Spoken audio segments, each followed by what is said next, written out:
Hey, what's up, guys, and welcome to the first edition of the Triple C Comics, Cosplay, and Cinema. My name is Jake. You guys will come to know me as the Foggy Knight, and we are very pleased to join you on this inaugural episode. Joining me, as always, is my co-host.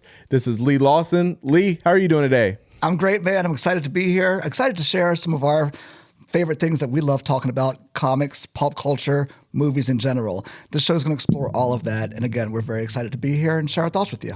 Yeah, so before we get started, we'd like to give a big thank you to Nomadic State of Mind for sponsoring this episode and our show. We're really thrilled to be partnered with them on this venture. Also, big thanks to Morrisette Media for bringing us on and starting this show with us. We're very, very excited to kind of give you a little crux of who we are. Again, my name is Jake. A lot of you watching will probably know me as the Foggy Knight. I am a cosplayer and influencer. I've worked with companies like DC, Warner Brothers, Marvel, Disney, Star Wars. Done a lot of cool things over my career, and I'm really excited to, get to talk about some of the things that I get to do and things I've grown up with. So, Lee, I know you're basically like a historian of film and comics. Why don't you just tell them a little bit about you, and then we'll dive into our first segment here. This guy's already slamming me in the very beginning, calling me historian. Like Jake, I have been a huge fan of comics, movies, television shows, pop culture in general. Starting from Batman '66 as far as comic stuff goes. I wasn't watching it back in '66. I'm not that old, but I've caught it throughout the years, all the way up to Superman and Lois right now. And all of the movies that have come out. Jake, I know you're younger than I am, but there was a point in time when we didn't have all of this content. Yeah. You know what I mean? And so it used to be back when we were in the day, it was like anything that made us, it was like being in the desert. That's any type of comic influence thing that came on television show, we ate it up. And they weren't the best. Yeah. Now we're living in a glorious age. Yeah, we really are. And, I remember, when I was a little kid getting introduced to Star Wars, the Batman animated series, X-Men, Spider-Man, all through that. So growing up and being just... honestly, we're just so lucky to live in this day and age where all these movies and shows and comics are coming out, and we're really excited to get into it. Me and Lee have also done several films together. Yep. We both have acted. Really excited for some upcoming projects that we'll talk about in the future. But we're really excited on this first episode. It just so happens that we're landing on pretty exciting times, especially as a DC fan. I got to say, we're probably two of the biggest DC fans that are out there. So, as you know, the DCU, led by James Gunn now and Peter Safran, they're taking over. They're kind of hitting the restart button on the DC universe as far as cinema and TV shows. Just recently, James came out with a huge announcement with his part of phase one of the first upcoming projects that we're going to see in the future now that he's kind of taken the reins with that. I don't think we're going to see anything. I believe he said until 2024, 2025 time frame, but very excited. And we're going to break this episode up into two parts. So we're going to talk about the movies here on the first episode, and then the awesome television shows. But just your overall impressions before we dive into the details of the announcement that he had and just James Gunn taking over in general. Well, I was excited, right? We finally, for DC fans, there was a time where I never would have thought I would have saw the day where we had an Avengers movie, first of all, come out before Justice League. Yeah. Justice League, I think, have been more in the thoughts of people for years and years and years. Yeah. So my point of saying that is DC has been without a leader, a true leader. Yeah. With James Gunn at the helm, to your point, it's very exciting times. We have somebody who has a clear vision, who actually has a 10-year plan that they are now executing, and to be able to have the freedom to do what they want without having the interference of studio heads. Yeah. It's great. And James Gunn has proven himself. Even before everybody knows he's been the guy who was guiding Guardians of the Galaxy movies, right? Even before then, he's been a huge comic book fan, and some of his movies. He did even movie like Slither. That movie was so good. He did Slither. That was the horror body horror type film, but had a lot of comedy in it, right? And I believe he did Super also with Rainn Wilson, which was a play on comic books and comic book films. So he's been a huge comic book guy since he was a child. I mean, he's got the great story about how one of his favorite times ever in his life was when his dad and him went to the comic book. That was such a cool story. You know, it's a great story. So I say all that to say that I'm really excited to have a true comic book fan and a guy who has proven himself throughout the years, who is a clear director vision of what we want to see. And so I'm excited to see what he wants to see. Yeah. You know what I mean? And to see what he's going to put out there. So, I mean, it's a great time. Yeah. What about you? And to point it all out, one difference, I don't know if people realized, prior with DC and Marvel, obviously Marvel's under the Disney umbrella, but Marvel Studios is its own entity. True. Whereas DC up until now was not its own studio. It was ran by Warner Brothers. So a lot of the corporate, people were the ones actually pulling the strings, making decisions on what was being made, greenlit. Now DC is its own studio. Again, it's run by a guy who pulling his source from the comics, which as a person who's read the DC comics, a lot of the DC comics, there's some incredible stories in there and endless choices to pick from. And we're really excited for the first couple that he announced. So we got our man Ray back here. Ray, I know you have the list of some of the projects that James announced. So let's start with the first movie that was announced. What we got? Sure thing, Jake. Happy to be here. We got first movie is The Batman Pt2. It's releasing on October 3rd, 2025. All right, so October 3rd. So the Batman obviously is going to be, I guess we should start with the first Elseworld story. Yes. I guess, why don't you kind of give a little overview on what James said as far as the Elseworld and then the core DCU? Well, he's using a term that DC Comics fans know. Very much. It's almost like, if you guys know Marvel, for the Marvel fans out there, there's a series called What If. It's like, what if Spider-Man, or what if Captain America had become Spider-Man, or something like that. Yeah. So Elseworld story are kind of outside of the main DC continuity, and they're able to tell stories like that, right? Like, for instance, what if Superman had landed in Russia as opposed to the United States? That's in the Elseworlds title. So the fact of the matter is, we're still going to get. Matt Reeves had a great Batman movie that came out this year, right? So he'd already committed to a sequel. So instead of scrapping that, what they're going to do is say, okay, we're still going to have Batman in the James Gunn universe, right? But in the Elseworlds universe, we're going to continue on this Batman story that was started by Matt Reeves. Yeah. So we're going to get those type of tales. We'll get the Batman, the Joker that came out a few years ago. That's going to get a sequel. That's going to also be under the Elseworlds banner. Things like Teen Titans Go. Yeah. And he says that because James Gunn, we should have said this in the beginning, is going to tell this 10-year plan through a variety of different avenues. Yep. Right? He's going to talk about the movies. There's going to be movies. There's going to be television shows. There's going to be comics. There's going to be games, animated stuff. So all of that stuff will tie into this main storyline that he's going to tell. So in the meantime, Teen Titans Go. There's a lot of huge fans out there. Yep. So you're still going to be able to get that Teen Titans story from that version without being mapped to the rest of it. And how easy is it then knowing, that they're just going to label it? You don't have to worry about, does this tie? Do I need to watch everything? It'll just clearly say DC Elseworlds will know, hey, this is its own thing.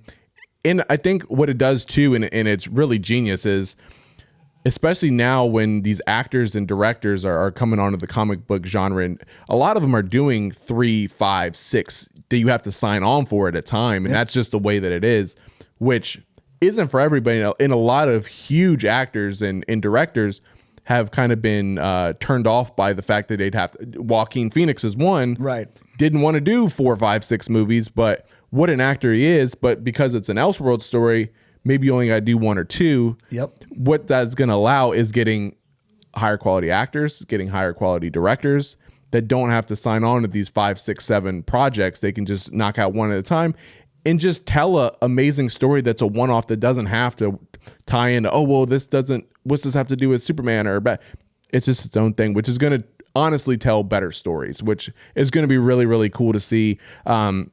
We were both lucky enough to see the Batman, early and experience that firsthand. I love that film. I really do. I think it's up to date, the best Batman story that's come in live action so far, and I'm really excited that they are going to continue to go down that world and see that grounded Batman. I think, and when we talk about what's to come, how it's going to be a little different from what we're going to get in the main line, but very excited for the Batman 2.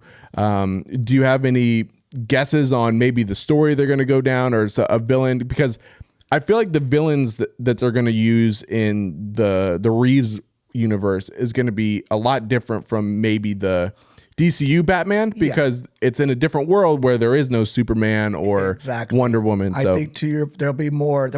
There won't be metahumans that he's facing, so to speak. You know what I mean? People with powers. These will be more of the grounded guys, right? So I think it'd be more of like the noir type stories that are. Like Riddler was. Yeah, with the Riddler. We should say there's going to be a Penguin show that's still continuing on under that same Elseworlds banner that follows with. Very excited about that, by the way. Yeah, so I think there'll be more of like the fighting the back alley or mob type crime. Thank you. I couldn't think of the word I was looking for. Yeah, but the mob type crime villains and things like that. So like you said, like the Riddler, I think we'll see. It was promised as the Joker. We'll see what happens. You know what I mean at the end of that.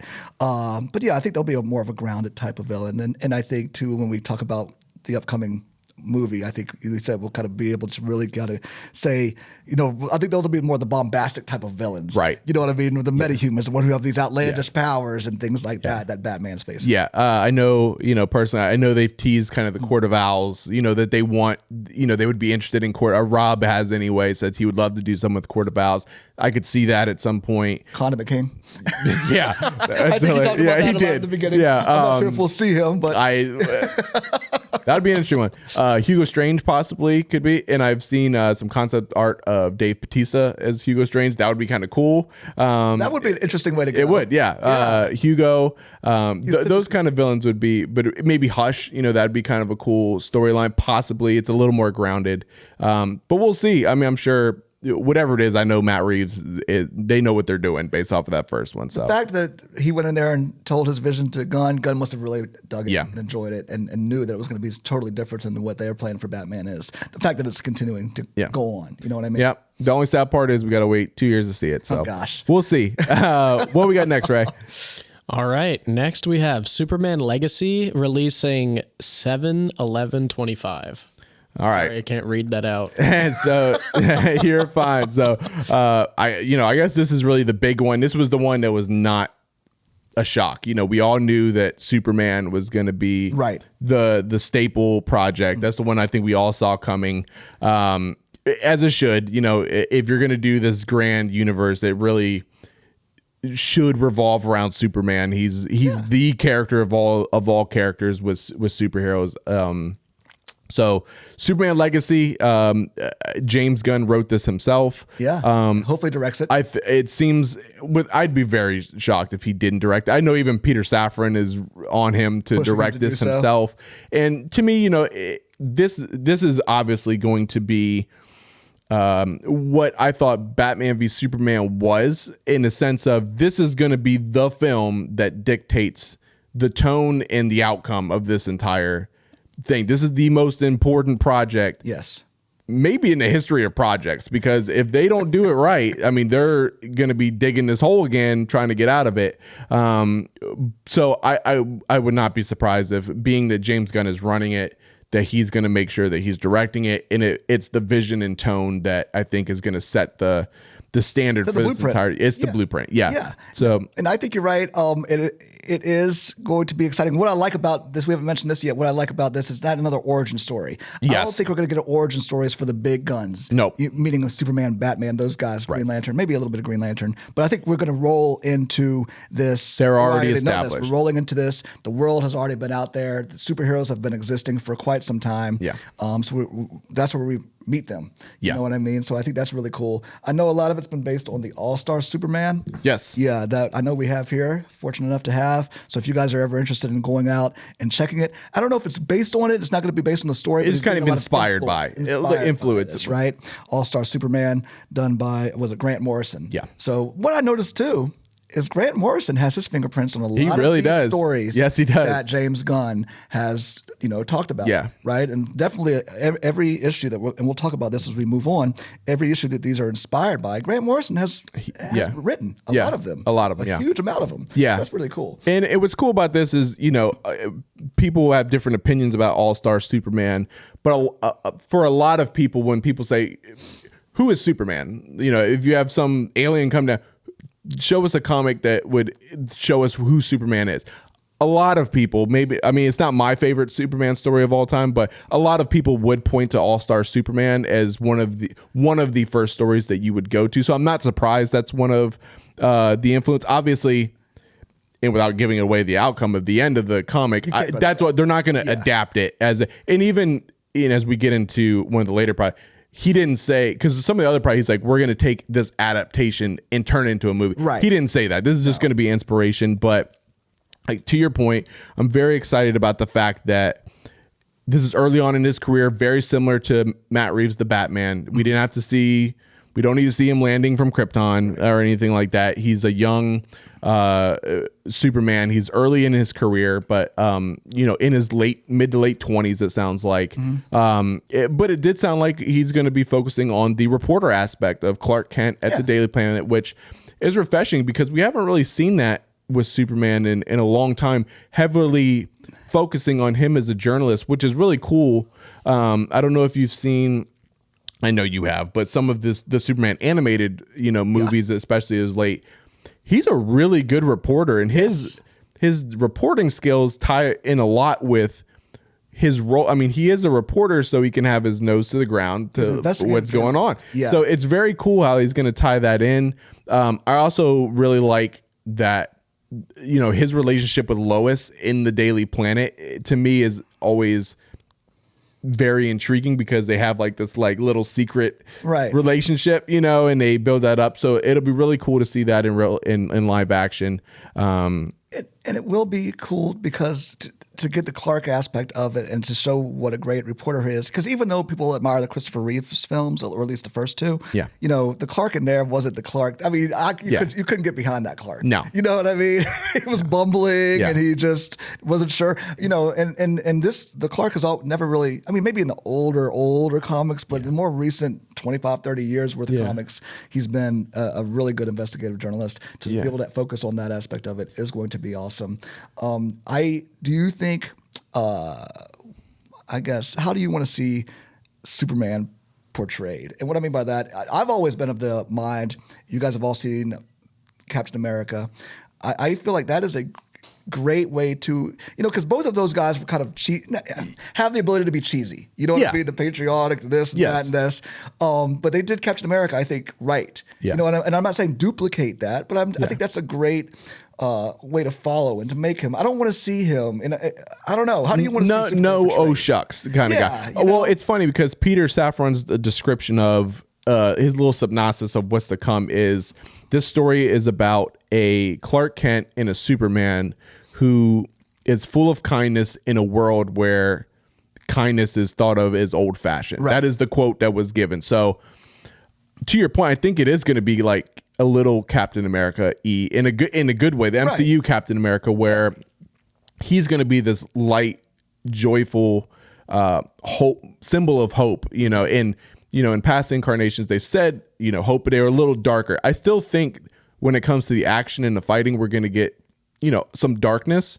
But I think overall his morality, he loves being Superman. Right. In the comics, he's like that. He knows he's the big bad. He knows he's the alpha. Yeah. But he doesn't show it. He just lets his actions kind of.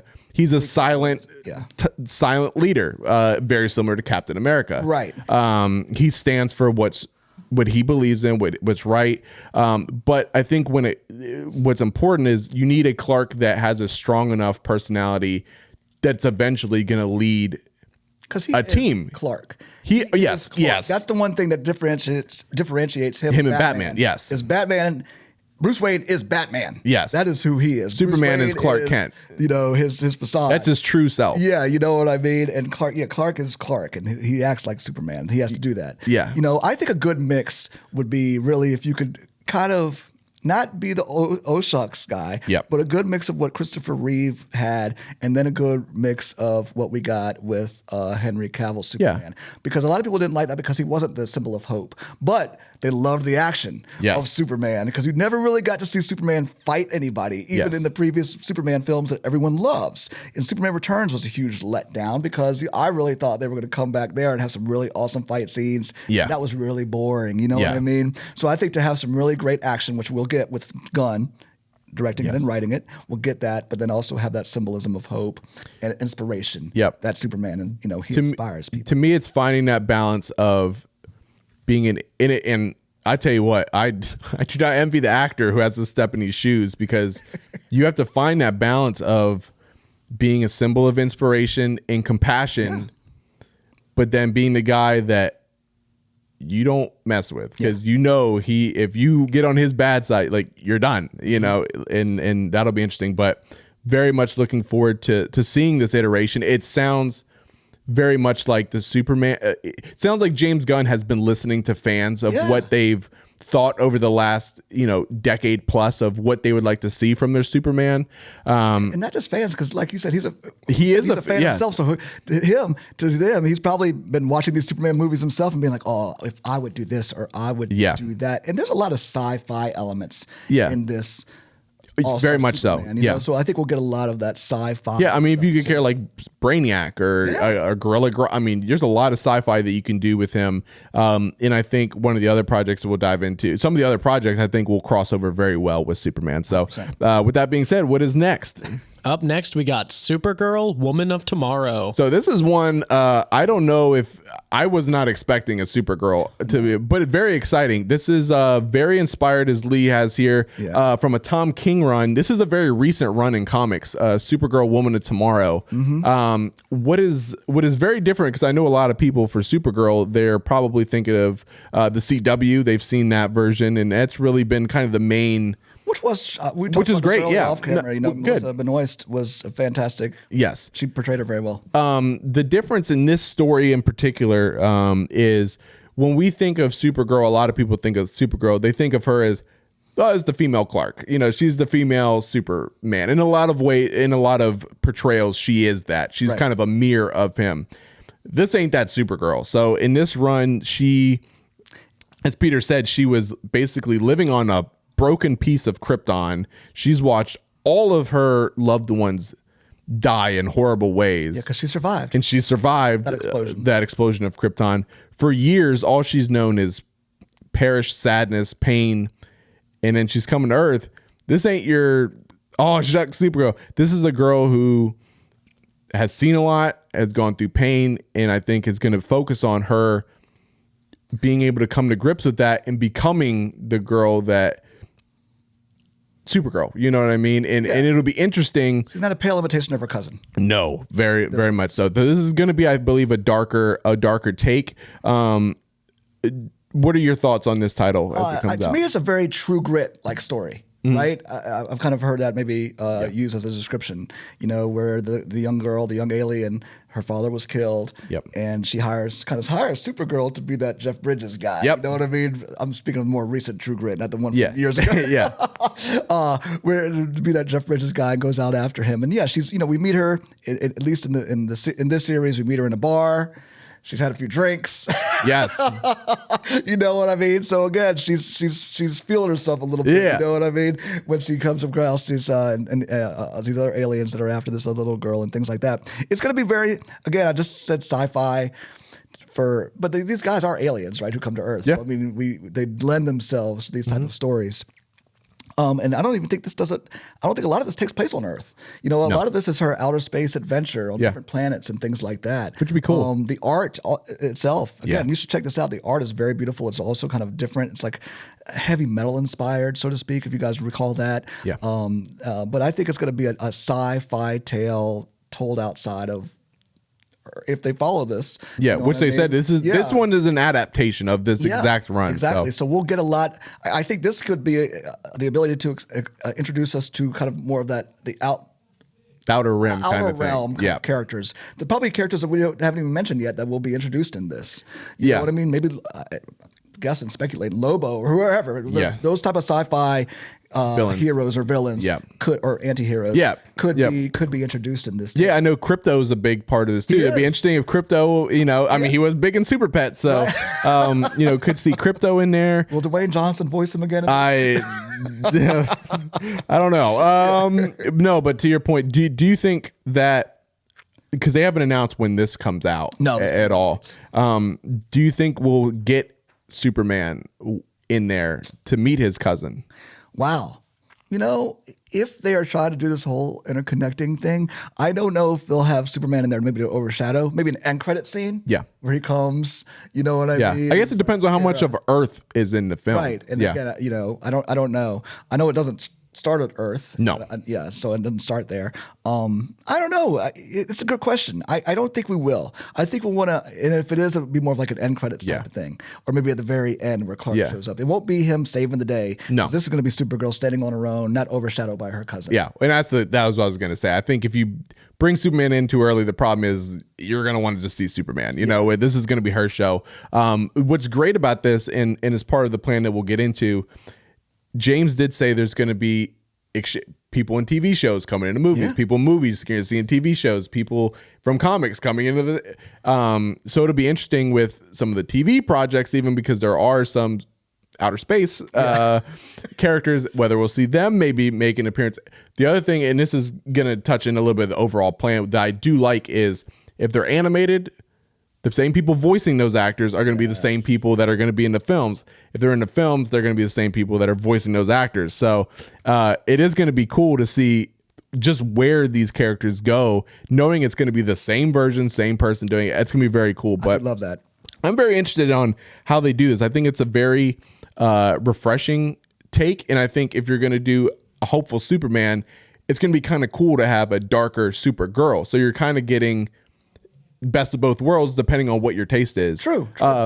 Ray, do you have an opinion on Superman and Supergirl? Are you excited about those characters? Do you have like a version of them that you would like to see?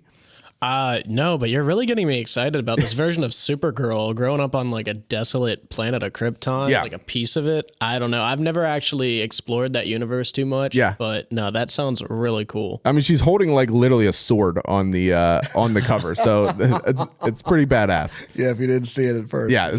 I mean, look at that. And some of the artwork, like I said, is really incredible. Oh, it's gorgeous. It's gorgeous. It reminds me of some of those. I know it just said heavy metal, but one of those like those sci-fi inspired pulpy magazines that from like the 60s or even, you know what I mean? Yeah. That's what the artwork reminds me of a lot. I guess last question before we get off for the supers, I guess is both. And this is a trunks or no trunks? Wow. I'm gonna go with no trunks, man. Yeah. I would like to see no trunks. Also, how cool is it that James Gunn actually did a poll on Twitter asking fans trunks or no trunks? And then the trunks won. I was shocked. I was too. I was actually shocked at that one. I did too. I would prefer no trunks personally, but that was one good thing I think that came out of the new 52 is that, you know what I mean? I know a lot of people weren't huge fans of that, but the art, the changes in costumes. Yeah, and I loved Henry Cavill's suit in Man of Steel, and the black. Wouldn't mind if it goes back to royal blue though. I like Superman royal blue, red. With that yellow. Yeah. I'm excited to see. All right, what do we got next? All right, next we have Batman the Brave and the Bold. Ooh. Oh, buddy. This is the one. So we were all kind of wondering, all right, we know the Batman's coming, but what is the DCU Batman? We've gone through so many Batmans of late, but I think we're still all really excited to see James Gunn's take on the DCEU or the DCU Batman.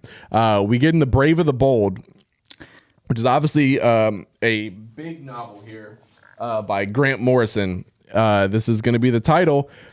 There's something very different about this, this new Batman that we haven't had in a long time. We're going to get Robin. Yeah, not just Robin, not just Robin, but we're getting, the whole as you said, the little son of a bee himself, Damian Wayne. Oh, yes, we're getting Batman's son himself, who. In the DC animated movies as of late and in the comics, Damian's been primarily the Robin as Robin. But what he also said, and he said the word that everybody's been waiting for a long time, entry into the Bat family. So finally, after all these years, we're going to get a Bat family. What are your thoughts on the Brave and the Bold in this Batman announcement? First of all, I'm very excited. So when it was first announced, Brave and the Bold was a series that ran from 67 to 83, a comic series. Yeah. And really it dealt with Batman or somebody in the Batman family teaming up with some other DC superhero. So at first I was like, oh, what is this? Is this like a different team up movie or whatever it is, right? But then I was like, oh, okay. And then he has, to your point, said inspired by this story here, the Grant Morrison story. And then I was like, okay, wait a minute. That story, though, that run where he started has Dick Grayson as Batman. Yeah. And then him and Damian, that's when Damian really actually becomes Robin, really, underneath Dick Grayson. Yep. So we already know right off the bat it's not going to be a straight interpretation of that story. Yeah. But I am very excited for all the reasons you just mentioned. The fact we're not getting an origin story. This is a Batman who's been around. He's not going to be like in his late 40s like the other one, so I don't want him old. No, I'm gonna see probably mid to late 30s. I would say mid 30s or so. He's old enough to have a 10-year-old son and have the Bat family. And have the Bat family, right? Because you got to have at least two Robins before Damian. Indeed, that's what we'll get. So that's the part I'm really excited about. Obviously, Batman, one of my favorites, but the Batman family usually also tops my top 5. Also, guys in there, you know what I mean? Outside of my favorite heroes, Superman makes his way in there too. But most of my top 5 is populated with Nightwing or the Tim Drake version of Robin. I am myself, and he's grown on me, but I am not the hugest Damian Wayne fan. And only because he's overshadowed one of my second favorite Robin, Tim Drake. You know what I mean? So I am curious to see if we get Tim at all, or we just focus on, because the stories I could see them saying, okay, let's focus on Dick Grayson, Nightwing, and then of course you can't leave out the Red Hood story. No, so we'll get Jason Todd. That would be great if they're already Nightwing and Red Hood. It would be, and then if we can always get flashbacks or maybe even a story that tells us a little prequel of that to tell us that version of what happened with the Red Hood and Jason Todd is his Robin. So like you said, we'll definitely get at least 2. Batgirl will be in there. I know she will. I'm sure. I do wonder if they'll give Leslie Grace a shot to be. That'd be cool. To be in Batgirl since they scrapped her. That would be cool. Original movie, and I think that would be cool. But yeah, man, I'm just very excited. This is probably the one, and it sounds crazy because we've had so many Batman movies, but we've never. But it's so different. It is so different. We've always, as great as let me say that. Bale every and Ben Batman has always been somebody's version of the Batman from the comics, because he's been portrayed differently, depending on who the author is and stuff like that. Yeah. But the closest we've got was the Ben Affleck, the warehouse scene. Yes. The warehouse scene, to me, that was Batman fighting straight from the comics. Yeah. First time I'd ever seen that. Being able to move like he did without being like this and all of that. So I think we'll get that still. It's just a very exciting time. And for this, the Batman family makes it 10 times greater, man. Yeah, no, for me too. I do think it's going to introduce Nightwing in that. Obviously, I know for a lot of people in this day and age, Nightwing is kind of right up there as the top pillar of characters. So I think it is going to introduce Nightwing, which I think, even though they haven't said a title yet, I'm sure at some point it'll leak off into like that Titans universe with Nightwing and all them. Which is build all that. We'll get we will get a Nightwing, because all these movies that we're talking about now, we'll even get more. We should have said this is the Gods and Monsters. We did. Chapter 1 is Gods and Monsters. Gods and Monsters. I don't know if we said that in the beginning, and this is even all of them. You know what I mean? This is going to be. They'll announce more in May, so we'll get those little offshoots. And Nightwing will definitely have a movie. It's been in the works for years and years. Yeah. And for the people who don't know much about Damian, or this ain't like your Burt Ward Robin or Dick Grayson Robin. He was he was bred to be an assassin from early. He's the son of Bruce and Talia al Ghul. As a young, he's raised by the Al Ghul. So Ra's al Ghul and Talia are really who. The Demon's Head. He was basically raised to kill, raised to fight. He, as Batman is, you cross him, he's gonna probably break your jaw. Damian's just gonna cut you, like stab you in the chest and kill you. He basically, Talia brings him to Gotham to meet his father. Batman doesn't even know he has a son until Talia brings him, really. And then it's this constant back and forth of Batman trying to, usually it's Batman trying to hold himself back. He's trying to teach this kid how to take all these talents of his fighting ability but not kill people. And it's this cool balance of back and forth, which will be very cool because a lot of people growing up, you know, and they've worried about, you know, how's the dialogue going to be between this Batman and Robin character. You get that aspect on film. Man, that's going to be interesting to see this back and forth between this Robin that's more brutal than Batman, you know? Do you think we will, because in his introduction as Robin, he was like, what, 10, 11 years old, I think. I mean, I do feel like... I mean, he's going to be a little older. I was 13, say, I think 14. they'll age him up to 13, 14. Probably played by somebody who's 16 or 17. Yeah. Yeah. You know what I mean? Yeah. But I think that definitely will, because as much as I am excited to see the Batman family, I am curious to see how they portray a 10-year-old running around. Yeah. Although, you know what? They did do, with the girl who's X-23, she had to be, what, 10 or 12? And she was wrecking everybody. That's a very good point. So, you never, but I do agree, too. I think it's going to be like a 13, 14. Also, just... The difference of that is the choreography and the movements he's going to have to do as Robin. It's going to be hard to get like a 10-year-old to be able to move like that. From a villain standpoint, where we were talking about a difference from the Batman 2, I do think it's going to open up more of the fantasy kind of villain when it comes to Batman. And I think that's one really cool thing about having these two different versions. You're going to have more of your Chris Nolan, you know, Matt Reeves street level Batman, and then you're going to have this one that lives in a world with the Justice League and Superman and these you know, alpha characters. So it'll be interesting to see from a villain standpoint who they bring in. I mean, obviously an easy one to say will be Ra's, being that he's the grandfather of Damian, and have that Demon's Head concept, or Deathstroke. I know there's been a lot of speculation on that. I'm going to go on a limb on this because we talked about James Gunn with Superman. James has already confirmed they've talked to Ben Affleck. They are going to work together. They're just working on it. Ben has strictly said, I want to direct. Yep. And honestly, Ben Affleck, one of my favorite actors, his best attribute is a director. I mean, he's won Oscars for his directing skills and his writing. I truly think it's going to be Ben directing this. Well, he was lined up to do and direct and star in the, you know, with Deathstroke, Batman. Yeah. And so I think he really wanted to direct that. Yes. You know, and so he loves Batman. Yeah, he does. So I think he'll come back. I would agree with you 100%. You know, I do not dispute that for a second. I do believe Ben Affleck will be directing. Yeah, and I do think too, and what people don't realize with in Hollywood, when these scripts come about, like Warner Brothers and DC have to buy those scripts. Like you don't just get them. Like you have to pay for them.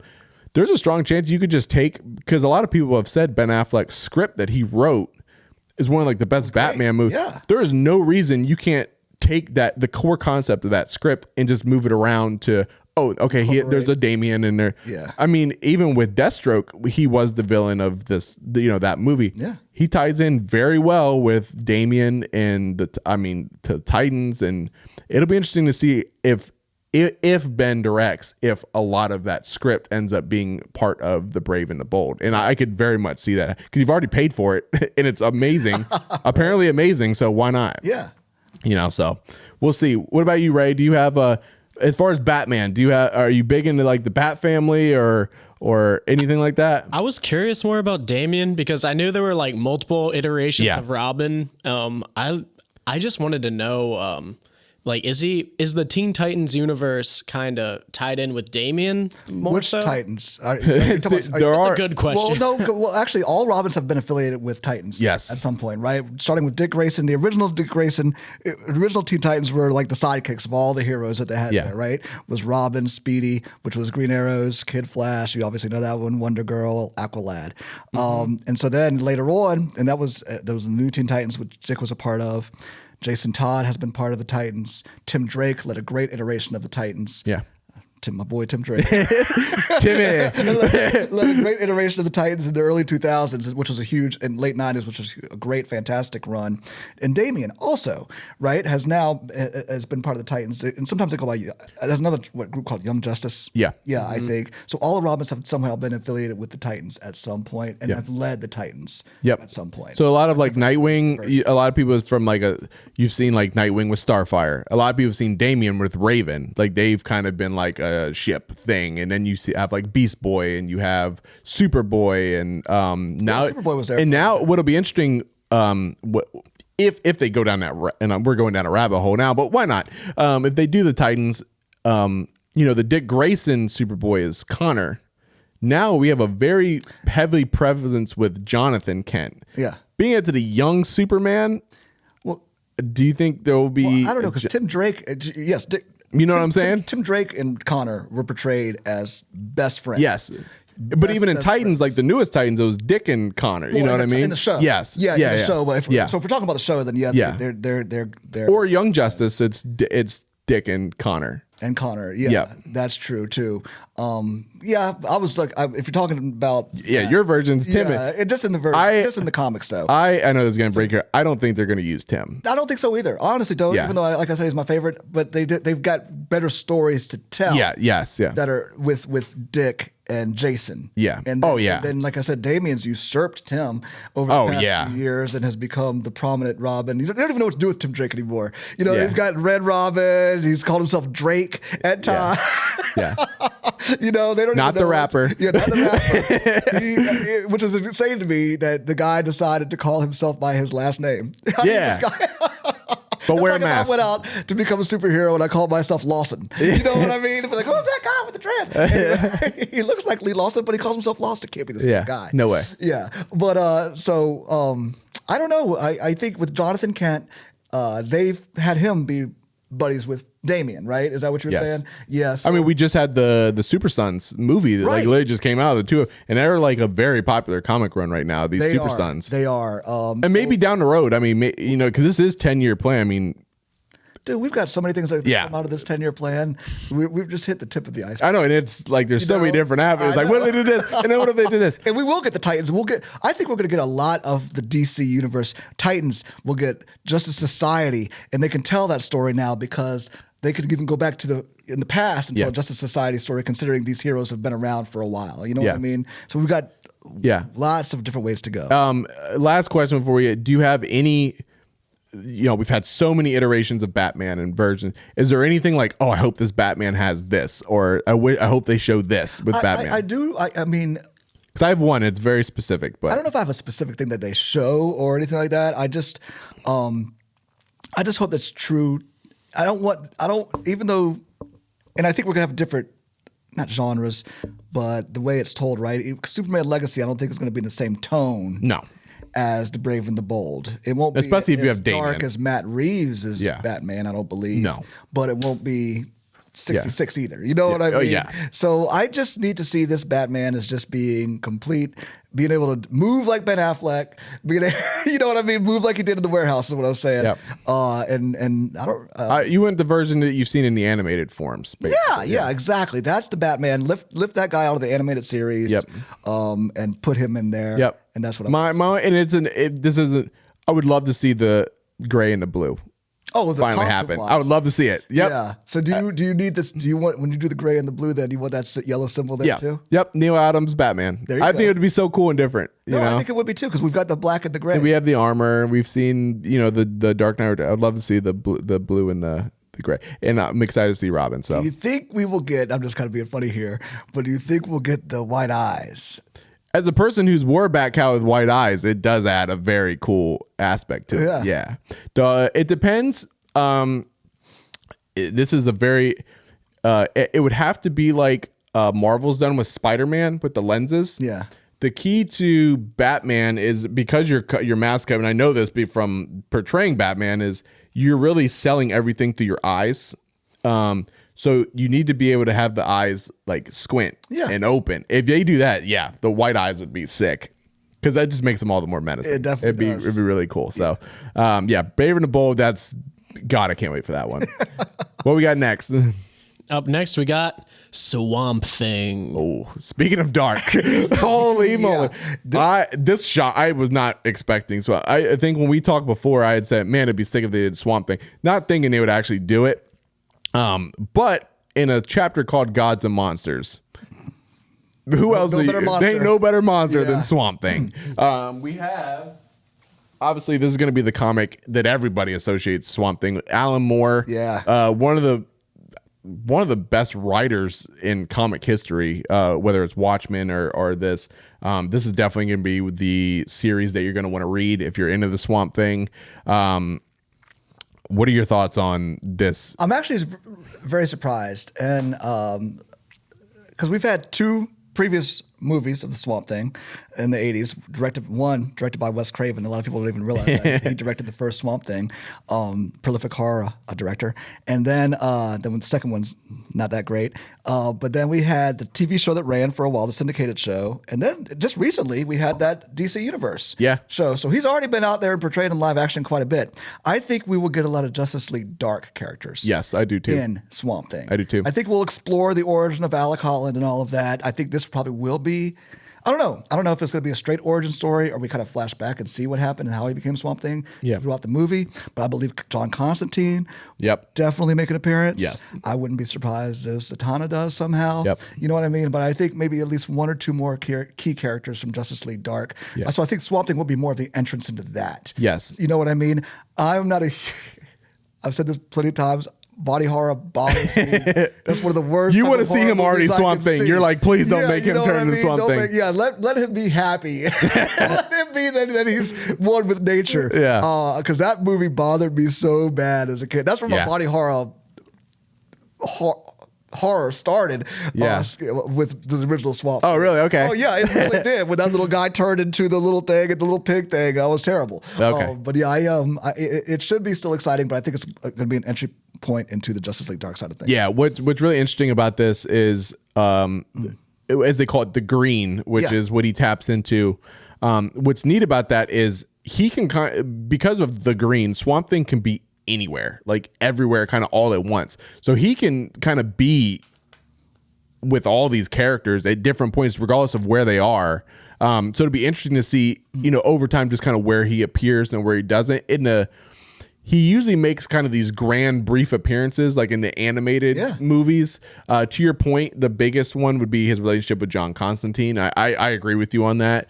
Though the title got me excited. What got me even more excited, though, was not a few days after they released it, a little known director named James Mangold, who directed Logan, tweeted out a picture of Swamp Thing. And I mean, him and James Gunn have been sharing pictures of each other with Swamp Thing. So it looks like James Mangold, the director of Logan, which in my opinion is one of the greatest comic book movies of all time, is going to be attached to this role, to directing this film. Yeah. Isn't he directing Indiana Jones right now? He's directing Indiana Jones right now. Yep. And he did a hard R with Logan. Say that, yeah. So man, he really, because I know a lot of people were thinking, I saw James Wan with Swamp Thing because he's just known for horror and things like that. But I think James Mangold's directing talent on Swamp Thing, dude. Oh, that's a great catch. Dude. Great catch. Yeah. He's already shown interest. I think he's, like you said, you might have just said it. He's tweeted out some things. Yeah, he has. Stuff. Yeah. So I think that he's a lock. Yeah. Yes. And this could be, you just mentioned it, maybe, this could be their, I don't think they're going to shy away from having rated R stuff. Oh, this is going to be rated R. There. So I think they're going to get a rated R, hard R. And he said dark horror. Horror. So, I mean, buckle up. I'm already anxiously not looking. I mean, I'll see it because I have to. Yes. But I'm not looking forward to it. Only because of the horror. Yeah, we're gonna give a barf bag for Lee. No, and to touch into James Mangold and something I want to say about this, just James Gunn in general. What's exciting about this is being that he is a director. Hollywood is a very tight community. They all know each other. They support each other's work. He has these relationships already with the best directors that are in Hollywood. Mm-hmm. He's gonna get like the cream of the crop to come in and direct these, but like this ain't gonna be some director we've never heard of doing these. These are gonna be Spielberg's, Nolan's, Mangold's, people of that level, and he understands the importance of the storytelling in these. So especially in phase one, because these are the ones you really have to get right. So yeah, I'm really excited to see Swamp Thing. He is a powerful. So it'd be interesting from a villain or what he goes up against, what they'll use. And I'm not really that familiar with the world of Swamp Thing, so I don't know typically like what he goes up against other than I guess environmental kind of things, destroying of the swamp or whatever. So Do you have any guesses or anything from that side of it? I was racking my brain trying to think of that guy as his nemesis. I know Abigail is the girlfriend. Abigail, I can't remember her last name either. So I don't know. It's drawing a blank. I just know that he was the main bad guy in the first 2 films. Gotcha. Okay. You know what I mean? And I believe he was also the main bad guy in the TV show. Okay. Or definitely the syndicated show that was in the 90s. Yeah. And I didn't watch the Disney, not the Disney, the DC. Definitely on Disney. Did you watch the Disney? No. The Disney one that came, not DC one that came out a few years ago? No. Oh, okay. Yeah, but again, if you have like a Constantine or something like that, you could have like the ancient magic, the magic realm, and then have the green importance be a part of that. So we'll see. It'll be an interesting project, and the first rated R horror film, and a straight horror comic film. I don't think there's ever really been one that's strictly, Doctor Strange, they kind of always got horror aspects, but like, no, this is going to be a horror film. So 100%. Yeah. What do we got? All right. Up next, we have The Authority. Oh, okay. So this was apparently I think the one that probably caught most of us off guard the most from a film standpoint. This is apparently a big passion project for James Gunn. He had mentioned that this was a project he's dreamt about. So I wouldn't be surprised if he's directing this as well, depending on when it comes out in regards to the rest of the slate.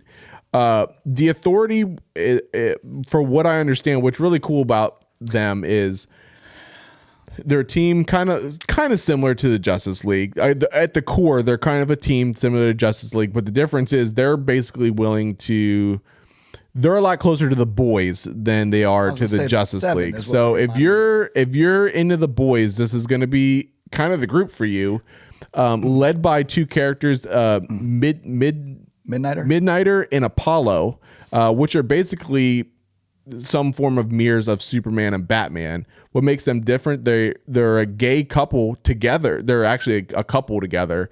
So that'll be interesting to see how they, portray that relationship. Yeah. In that, but from a big picture perspective with them, I think they're going to be very, because of the power level, especially of Apollo. I think you're going to see him and Superman at some point go at it. I think because of the power level, it makes sense that there are similar mirrors, but very different ideologies. So think of, Homelander, for example, from the boy, because he's a lot more well-known, is very, similar powers to Superman, but obviously mindset-wise, they could not be more polar opposite. So you could imagine Superman in that universe being like, dude, we don't use them powers like that. Right. And so that could very well be, the kind of crossover battle throughout, dipping in and out of these movies going down, which is exciting because, part of the problem with like Superman is, well, who the hell is he going to fight that even has, these characters are kind of mirrors of our main characters. So it'll be kind of cool to see if they end up fighting each other. I guess they are technically more anti-hero, than they are villains. Yeah. What are your thoughts? Dude, I actually don't have a lot of thoughts. I mean, because I was so surprised. Yeah. And the Authority, yes, I've heard of them. Were they and correct me if I'm wrong, part of Wildstorm? Yes. They're like, is it Wildstorm, Stormfire? Some along the, they're part of the different type of that's been acquired recently by DC, right? And so they're telling this to they're really very much like the 7 from The Boys. So I don't know how he's going to incorporate them into this universe. Are they already there? Have they been kind of like a counterpart to the Justice League? Maybe they're like the JL where they were before the Justice League. Could be, right? But I think maybe they will become like the main bad guys that these guys have to fight. Or I don't know, and I don't really know much about them. Like you and I have talked before, and we were guessing all the different kind of outlandish super teams. Yeah, we knew one would come. We knew they was coming. I didn't guess this one at all. It wasn't even anywhere on my list, and I had a pretty good list. I thought of really unknown characters. Yeah. You know what I mean? Wasn't even anywhere near it. So I think this is the one that is the most unknown. So which is also the most exciting for me. Yeah. Because I don't know how they'll fit into the universe. I don't even know. Because it's such a recent acquisition, at least in the past few years. Yep. And I've never seen them in any pages. Not me either. I've never read them at all. I know Apollo. I've heard of Midnight. I've heard of them. And then I know, I don't even know what her name is. The Wonder Woman like character. is, I guess, quite similar to Captain Britain in Marvel. Right. You know, she's got like the British flag on her costume in the comics. So I don't know where they're like time frame wise, whether they're like pre-existing the Justice League or whatever, or if they'll be used to almost like a Suicide Squad where they're like, you know, good, bad. So this one's an enigma to us. Yeah, pretty much. But, you know, for a guy who took over the Guardian suit, it's crazy now to think nobody knew who the hell for the most part. Would it be crazy in 5 years? The Authority's the biggest thing out there. You know what I mean? Wouldn't shock me. You know, because I mean, some of the, and to your point, which is very exciting, is part of the cool stuff is stuff you don't know anything about. Like, like Batman and Super, like we've gotten it so many times. I can get to just come in with no pre-assumptions of what I want. I can just accept it for what it is.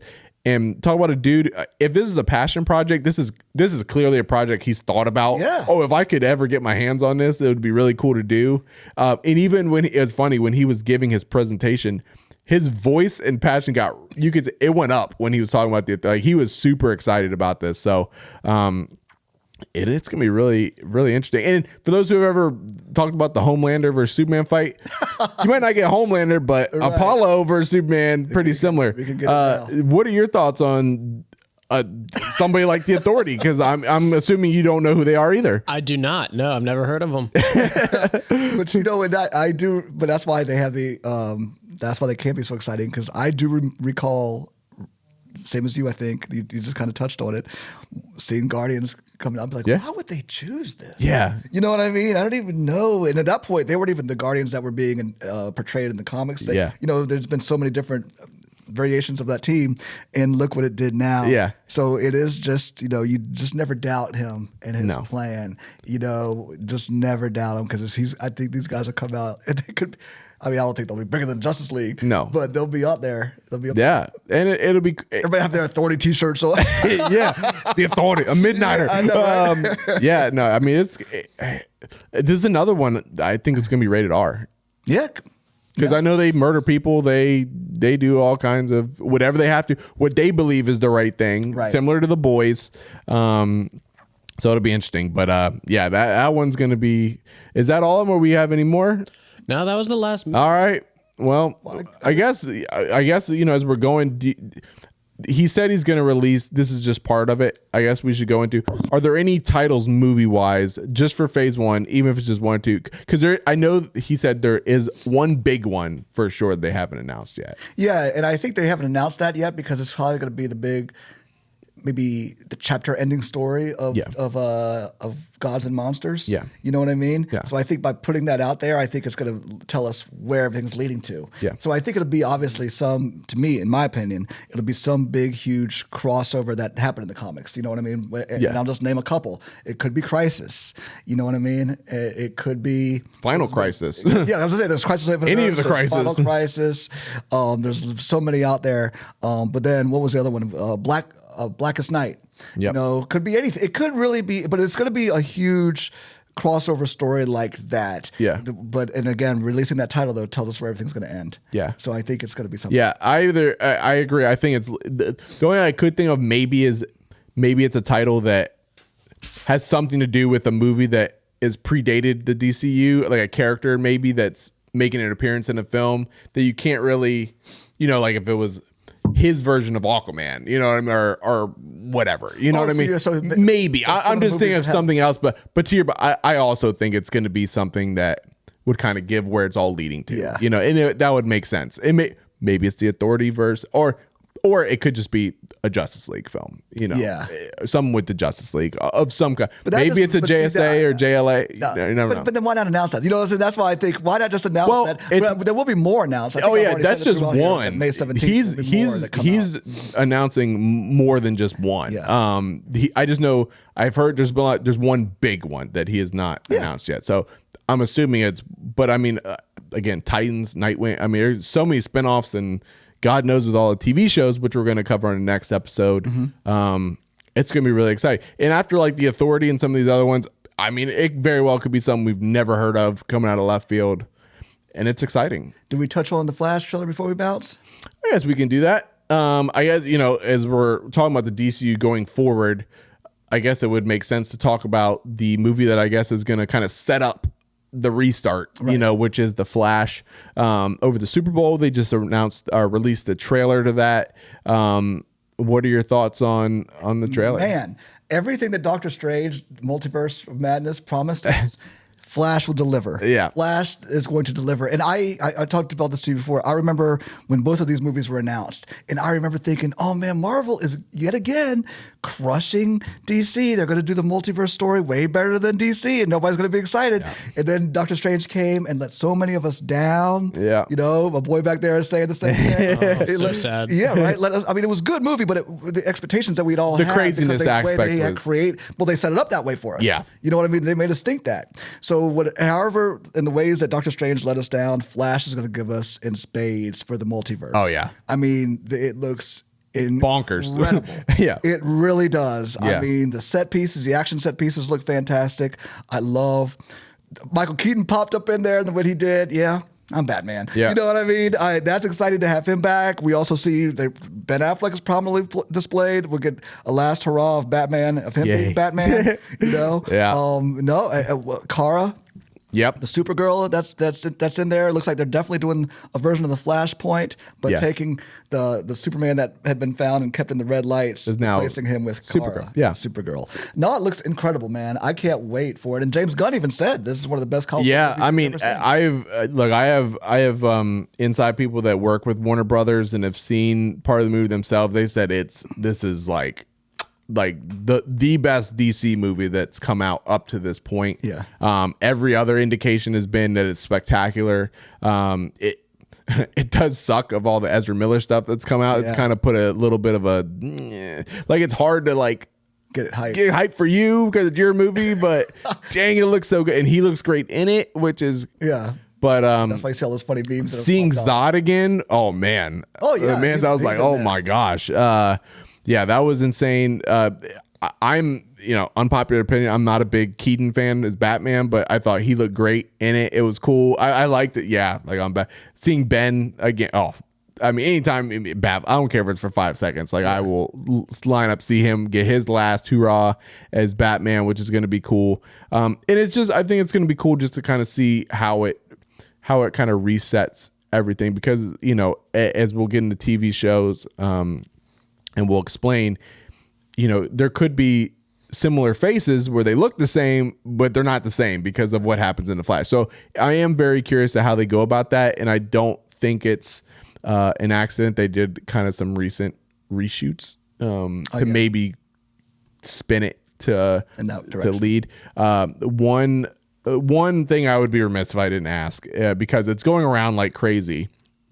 There's a rumor going around that there is a cameo or end credit scene that a former Batman that is not the new Batman is going to make an appearance, a la Christian Bale.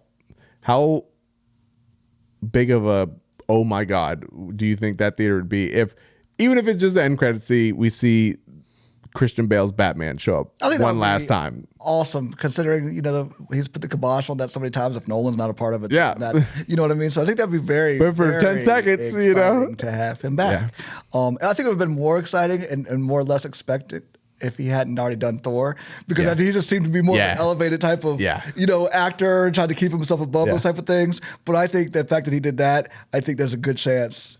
If that makes any sense to you, what I'm saying. Oh, yeah, no. Yeah, I mean, it's one of those movies where, literally anything can happen. And you have to prepare yourself. Anybody can show up. Yeah. Anything can happen. And that's the beauty of kind of these wild, that was part of the thing that we looked forward to in Doctor Strange. Oh my gosh, is the Fantastic Four going to show up? Is this person going to show up? And, we got what we got. But I do think they're going to do... We'll see a lot more multiverses than what we saw. I think we saw as he was falling through, we cut 4 different multiverses until they landed in that one. Yep. And then they went back to their regular universe. Yeah, I tell you, the one shot of them, the 2 Flash, and they touch heels. Oh my God. I was like, incredible. That is sick. Yeah, that is so sick. And it's such a Flash move in the ring. The suits look cool. I think we'll see, because Ezra popped up in the Flash television show a few years ago. Yep. Right? Yep. When they did their version of Crisis. Do you think we will see Grant pop up? That'd be cool. A small role. That'd be cool. 10-second thing. That'd be cool. Do you think it will? I'd say 50-50. Yeah. Again, there's even rumors that, we'll see Christopher Reeve Superman, at some point. Obviously, I think it'll be through like the Speed Force, but right, you'll see these older versions of things. It's going to be cool. I mean, of the movies that are coming out this year, that's the one I'm most looking forward to, especially after that trailer. Like, my excitement level went from like here to here. Yeah. Because you mentioned this earlier, there are still 3 old DC, the old regime, with Shazam, Blue Beetle, Flash, and Aquaman. Well, we do know Blue Beetle. He did say will be a part of the DCU. Yeah, Gunn said that. So that'll be. I am excited for that, knowing he's going to come forward, and we'll talk about him, I'm sure, here in a little bit. But yeah, the other one, it'll be. We do have more to see. It'll be interesting how they, tie those stories in. Mm-hmm. For sure. Is there one that you're most looking forward to out of these 3? Yeah. Oh, yeah. So the 4. Yeah. 4? Well, I would have to say Flash. I mean, Flash now. You know what I mean. Outside of that, what about outside of Flash? Oh, outside of Flash, then I like Shazam. You know what I mean. I do like Shazam. I think it'll be better than Part 2, but really, I think Aquaman I was really excited about. But now that there's all this question, way to cut all the mirror stuff out. I think it's gonna be tough. It will be. So I mean, Blue Beetle has a chance of keeping in there because he hasn't been shown yet. So they've got time to reform him in the way they want us to see him. Man, his costume's awesome on that. It does. Set. And Sholo, man, if you guys ever watch Cobra Kai, Sholo, he's great in. I think that's a great choice to play. Jamie. Yeah. And he's a cool character. I think that character in general will fit in very well with James Gunn. I could see James Gunn doing great things with that character. But questions for you guys: what movie are you guys most looking forward to with the new DCU? The ones that are coming out before the DCU starts. Let us know your opinions. Again, if you have any questions on the comics, check those out. And thank you so much for checking out our inaugural episode. Again, thank you to Nomadic State of Mind for sponsoring this episode. You can check out all their stuff on nomadicstateofmind.com. And we look forward to part 2 of this episode, where we're going to break down the TV shows that James Gunn announced in the DCU. So that's going to be part 2. Check us out. And until next time, take it easy, guys. Later.